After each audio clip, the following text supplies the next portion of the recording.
Hey guys, I just wanted to get on here quickly to say that this Clarence Thomas scandal could set everything off.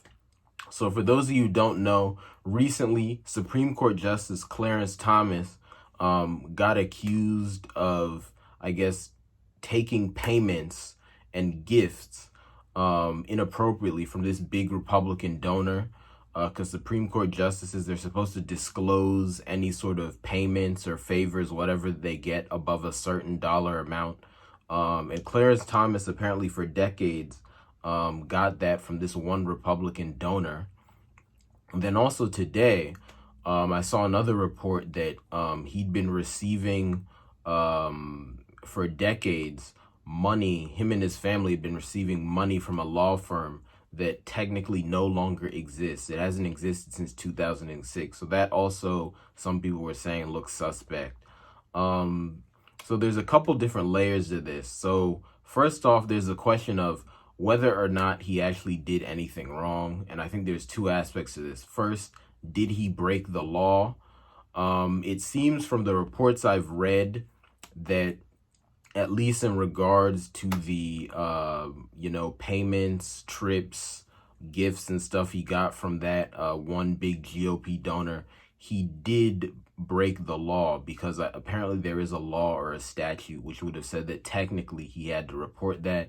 As for the report about him getting money from that law firm that no longer exists technically, I don't know if he broke the law there, because from reading into it, what happened is that law firm, the reason I keep saying it technically doesn't exist is because they closed it down, but they reformed it under a slightly different name. So it could be that that was just like a clerical error on there.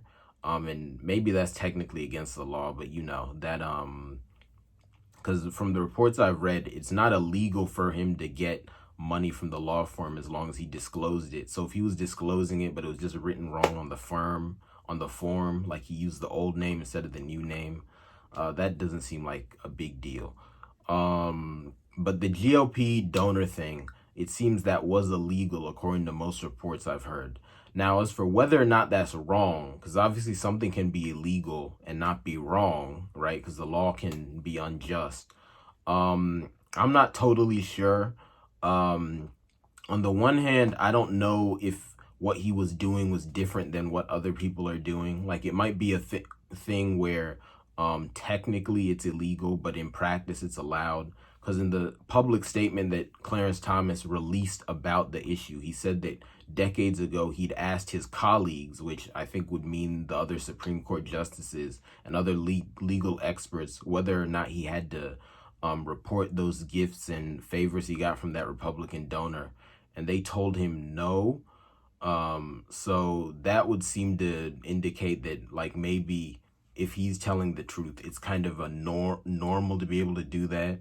Because to be clear, there's been no proof that these gifts were quid pro quo, right? There's no proof that the Republican donor gave him these gifts, invited him over to his house, whatever, and said, all right, in exchange for this, give me the ruling I want.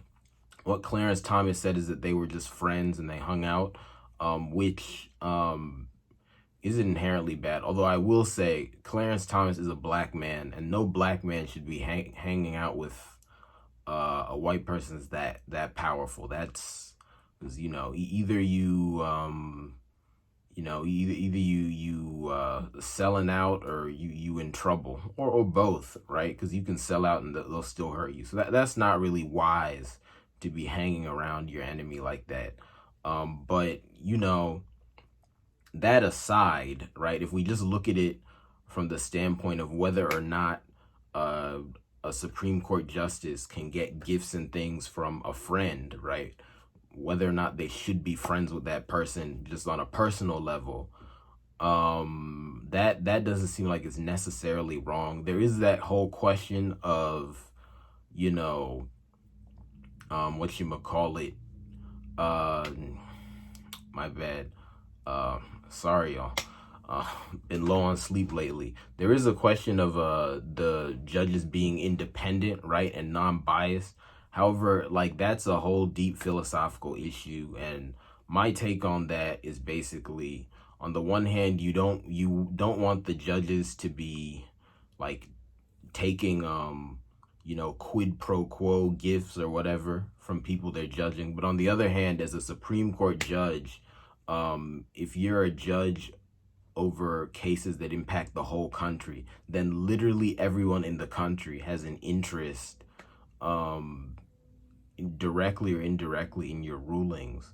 So for you to be completely non-biased or not be hanging out with anyone who has an interest in your case, you just have to have no friends, not hang around any family, and obviously that's unrealistic and unhealthy.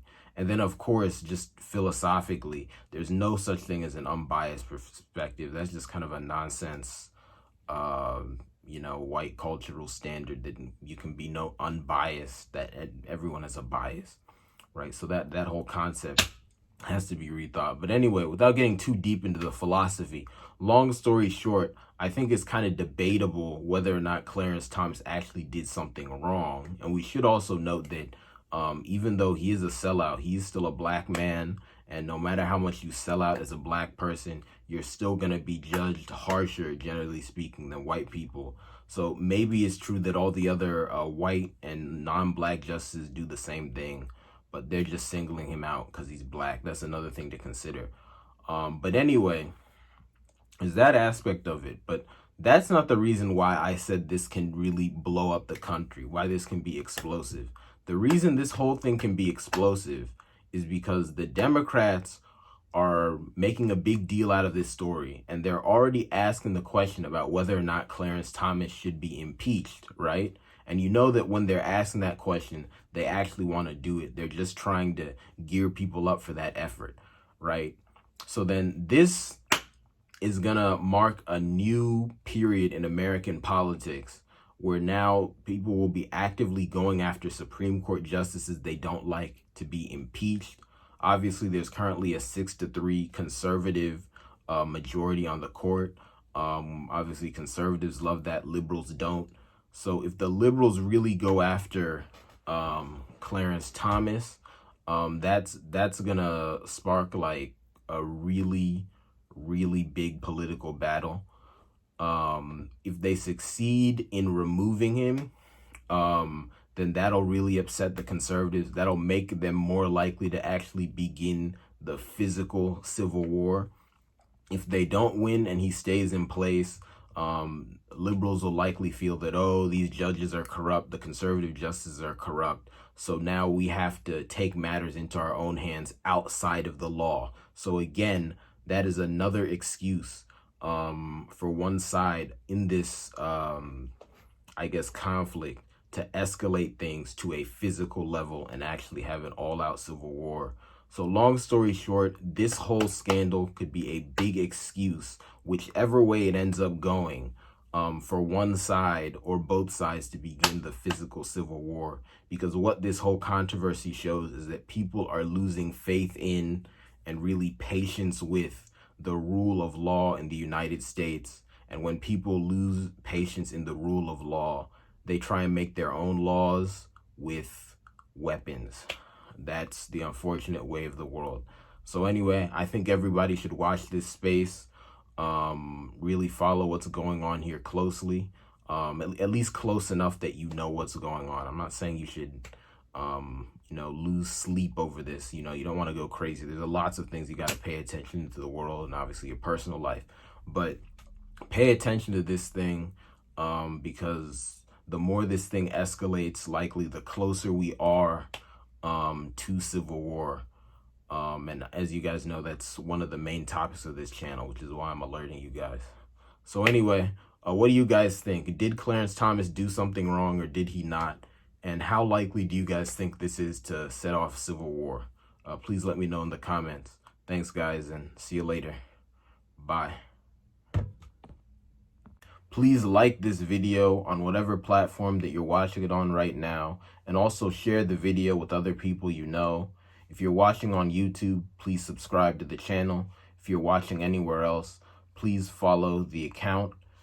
Please hit the link in the description of the video to join my Patreon. There's lots of good perks and extra content and information on the Patreon.